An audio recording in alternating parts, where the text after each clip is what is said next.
Hi, I'm interested in taking a weekend break in Valia. Can you provide me with some options? Of course, I highly recommend our holiday package priced at $280 per person. It includes accommodation, meals, and a range of activities.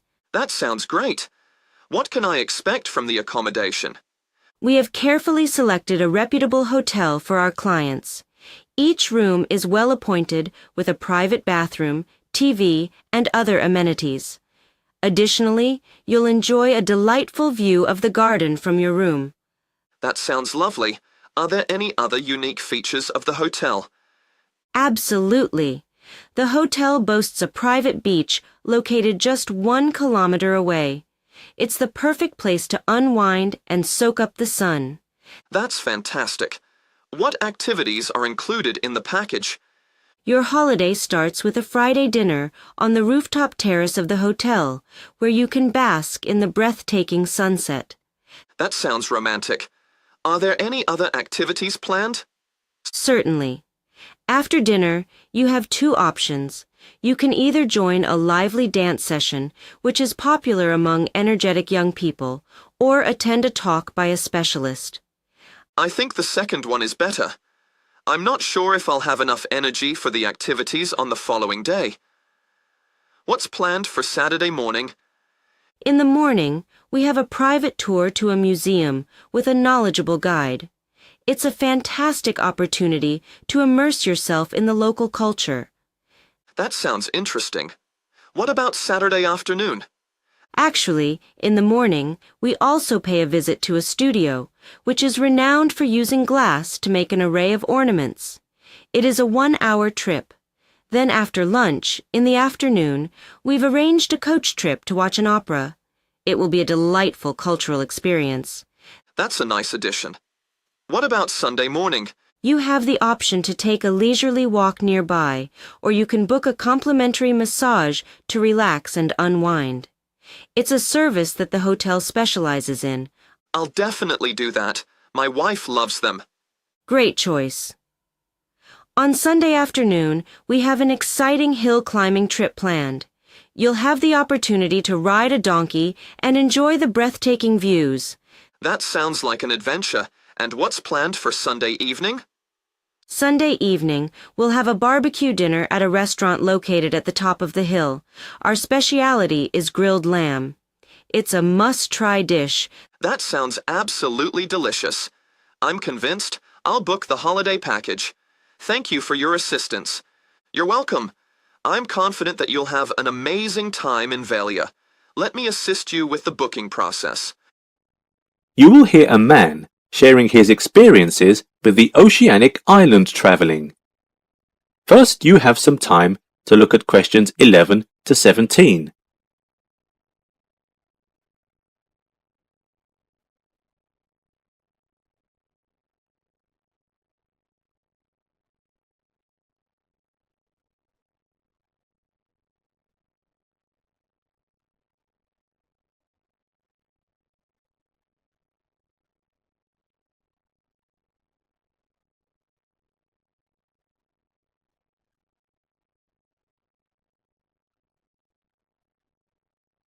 Now listen carefully and answer questions 11 to 17.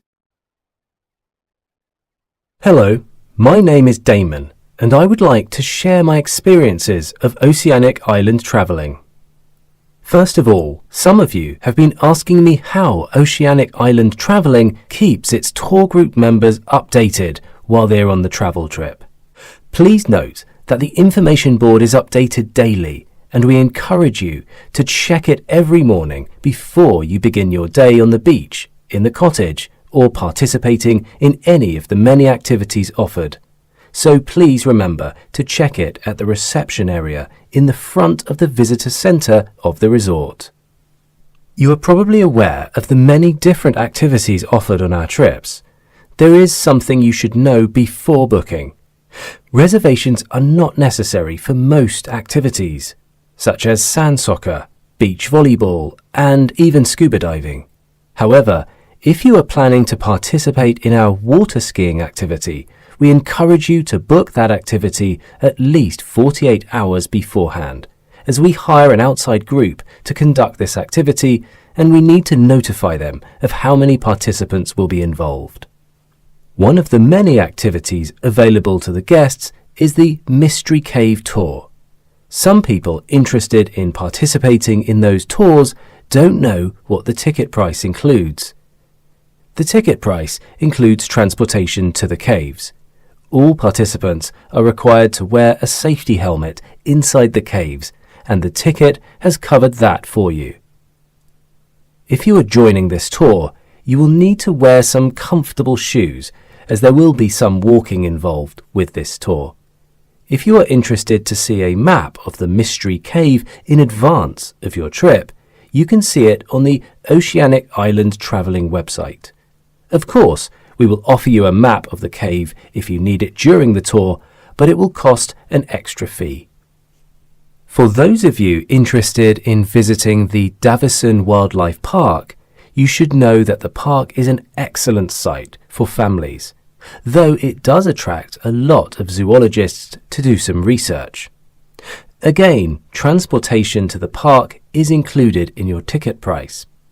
And please note that children aged 12 and under receive a discounted ticket price. In the wildlife park, children can often watch elephant shows, which are really an attraction. But now some elephants are ill, and they need some time to recover. Still, there is another activity that should entertain kids. They are allowed to feed the animals. This activity is extremely popular with kids. Among the most popular animals at the zoo are the collection of red kangaroos. The size of these kangaroos is similar to that of black bears, but generally they are bigger than adults, and if you're lucky, you might even be able to see some baby kangaroos while you are visiting. The crocodiles are also very popular at the wildlife park. These prehistoric animals have a lifespan of over 50 years. A male crocodile can even be expected to live to the age of 80. You won't get as close to the crocodiles as you will to some of the other animals in the park, as they are somewhat dangerous. You will be able to view these animals from a distance in their natural habitats. Before you hear the rest of the talk, you have some time to look at questions 18 to 20.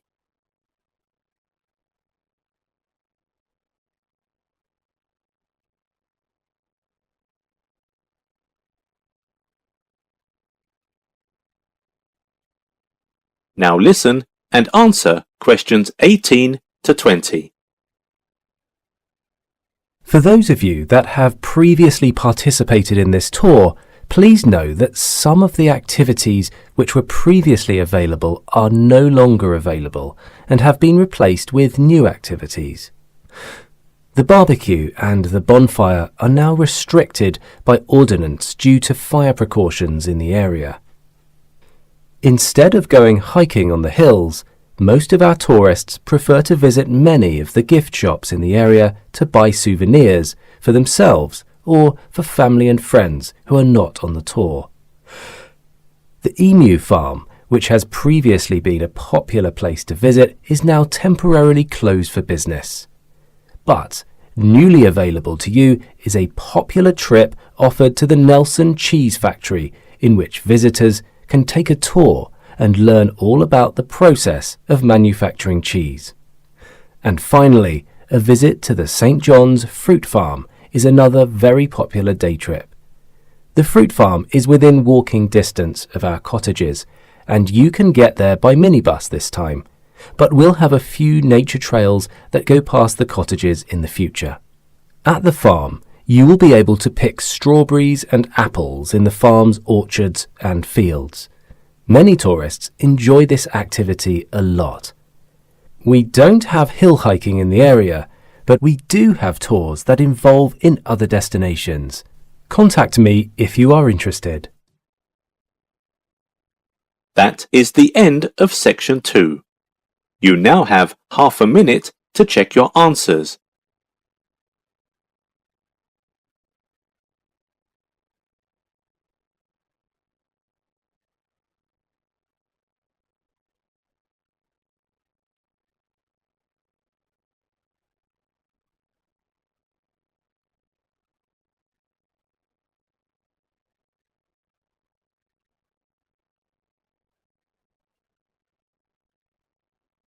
Section 3. You will hear two environmental studies students called Jennifer and Adam comparing their research on pigeons. First, you have some time to look at questions 21 to 25 on page 5.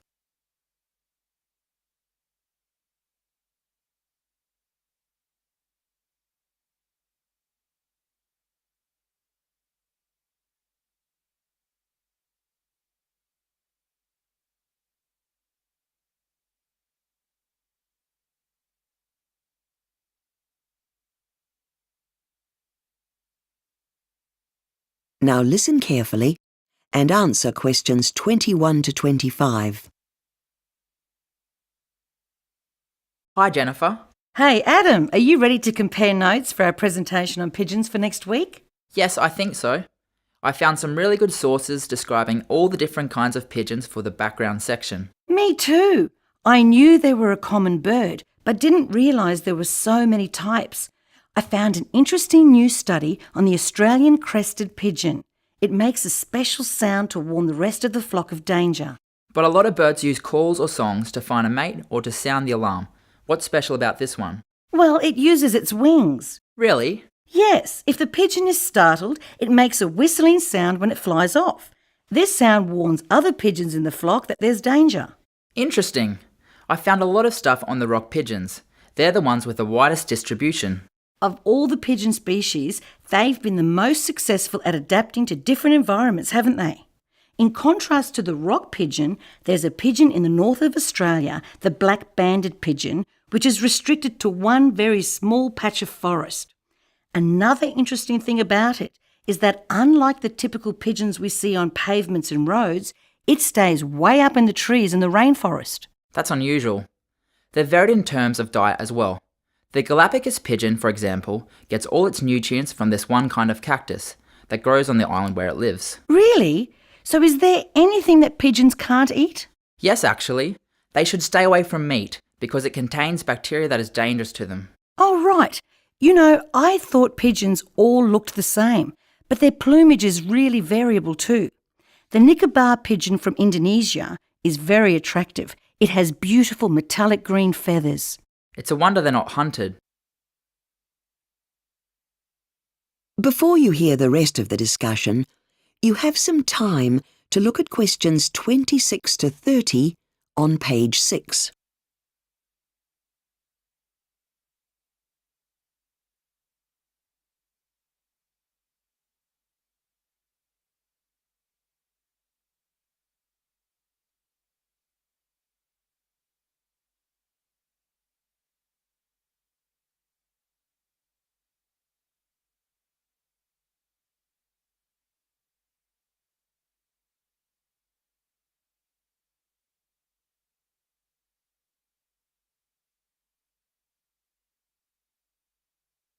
Now listen and answer questions 26 to 30. Now, in the second part of our presentation, we plan to look at why pigeons are seen as pests nowadays and what is being done to control them. A lot of people in the city like to feed pigeons, don't they? Yes, some people think that it's kind, but in fact, it's not a good idea. I suppose human food isn't very healthy for birds, especially fast food. Actually, because the pigeons don't have to spend time looking for food, they have more time to mate and reproduce. And so it results in population explosion. I see. So the city becomes absolutely overrun by pigeons. That's bad for the city and for the pigeons. Now, I read that here in Melbourne, we have a pigeon problem in the centre of the city, and the City Council is trying to deal with it. Yes, they've built some special nesting places in one of the parks in the city centre. They're designed to house the pigeons so they stop creating nests on buildings. But isn't that just changing the location of the problem? Well, that's just the first step. In the second stage of the council scheme, they exchange the pigeon eggs for dummy eggs. It's like a form of birth control. A very elaborate one. Someone would have to go in and replace those eggs by hand. Well, yes. The program does work as a means of controlling the population, but the financial burden on the taxpayer is quite high. Yes, I imagine it would be. The most successful pigeon control program in recent times was in Basel in Switzerland. And what did they do? Well, the City Council found that teaching the public about the negative effects of feeding pigeons was more effective than trapping the pigeons, or providing alternative nesting sites for them. These were both methods they'd tried previously. Really? We'll have to include that finding. Do you think we've got enough for our presentation, or should we do more research? Well, I was thinking that we should also make it clear to the audience why pigeons in cities are undesirable. Yes, we haven't really done that yet. Right, I've got some information on the damage their droppings do to buildings.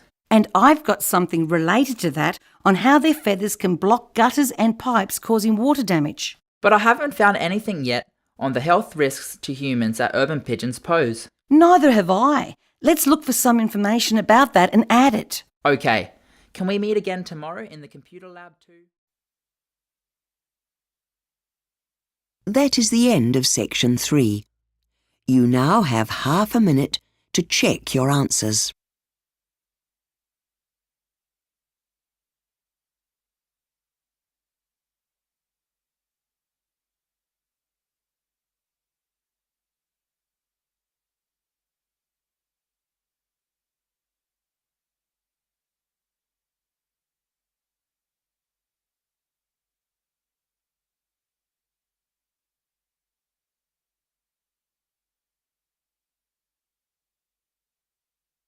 Now turn to section 4 on page 7.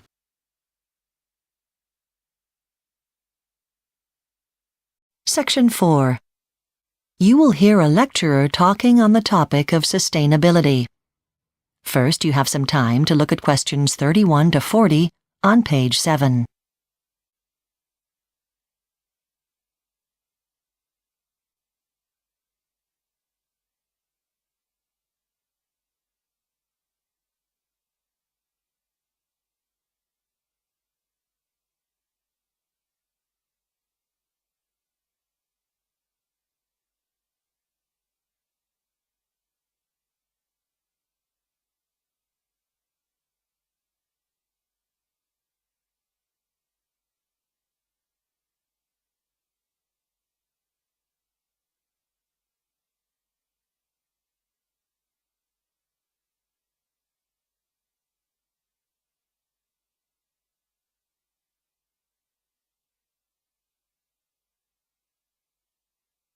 Now listen carefully and answer questions 31 to 40.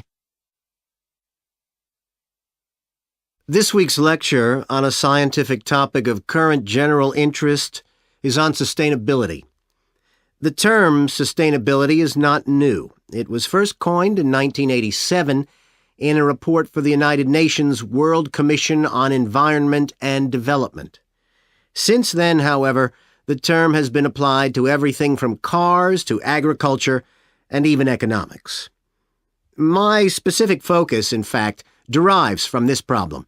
I want to analyze what seems to me to be the confusion that surrounds sustainability. That UN document defines sustainable development as development that allows both the present and all future generations to meet their needs. Here is the first myth. Sustainability is not simply about the environment, which may come as a surprise to you. In fact, the original definition says nothing about it at all. Sustainability is not about protecting the world around us. The original focus was on finding ways to help poor nations catch up with richer nations, which primarily meant giving them similar rights to natural resources, water, food, energy, the things that many of us take for granted. The consequence and ultimate goal was improving living standards for all. Another myth is that sustainability is a synonym for green, as in green movement, green products, etc., although there is some overlap between the terms. Green suggests a preference for natural living, for example. When you go shopping, products marketed as green imply the absence of high technology and mass manufacturing processes. Those groups who campaign for sustainability, we can call them the lobby for sustainability, acknowledge that the situation is desperate. The main problem, they state correctly, is time. With 6 billion people on the planet now, and 1 billion more expected in the next 30 years, only technology will be able to provide everyone with an acceptable and safe lifestyle. Electric cars, wind turbines, and solar cells are key examples of this. They make great use of renewable resources while emitting fewer noxious chemicals. Nuclear power, too, is something the sustainability lobby has come to accept, unlike most greens.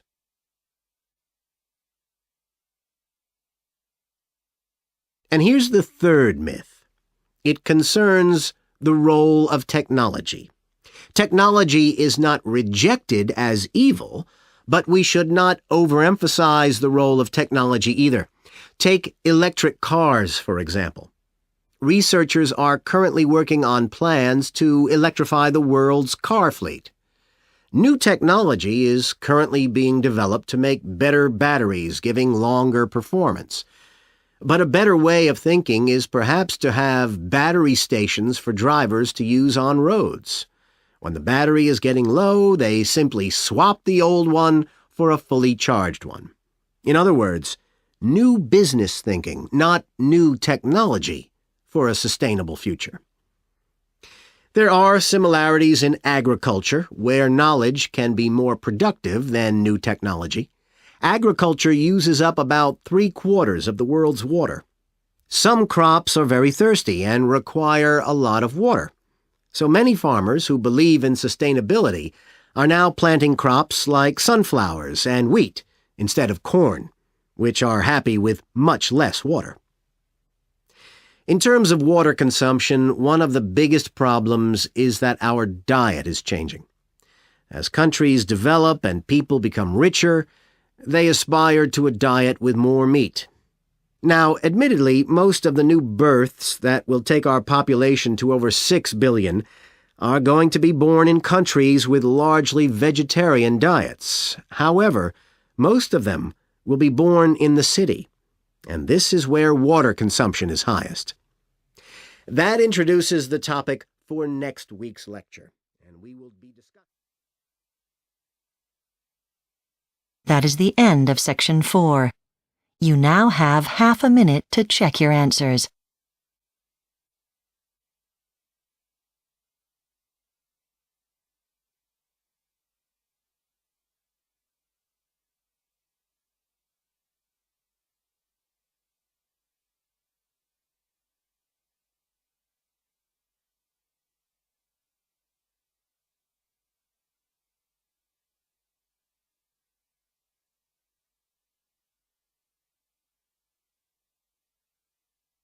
That is the end of the listening test.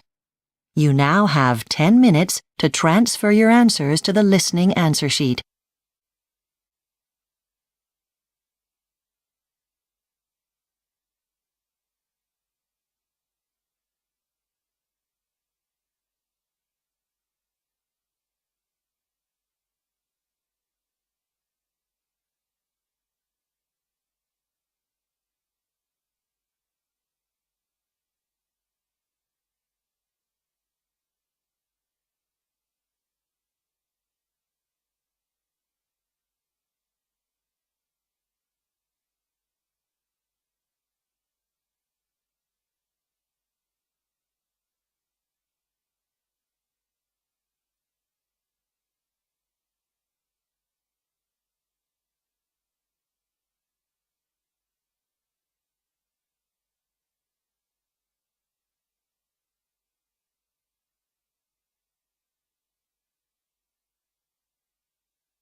You have 2 minutes left.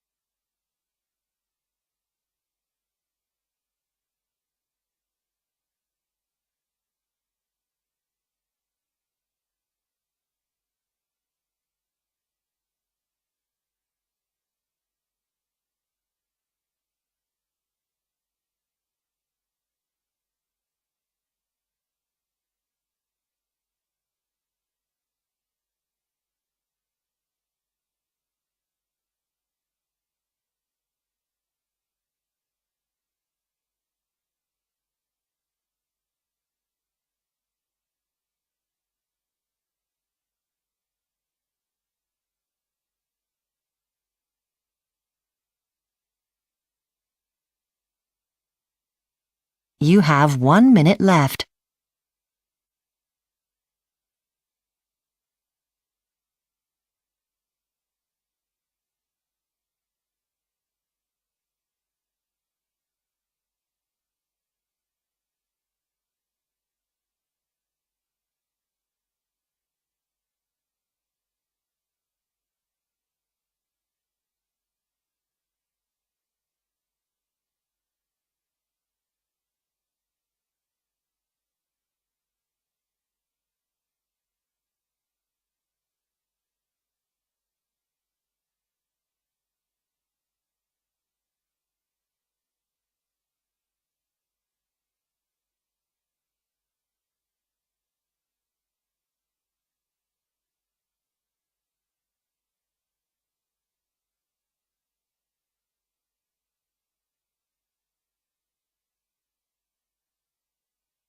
Please stop writing and wait for your question booklet to be collected.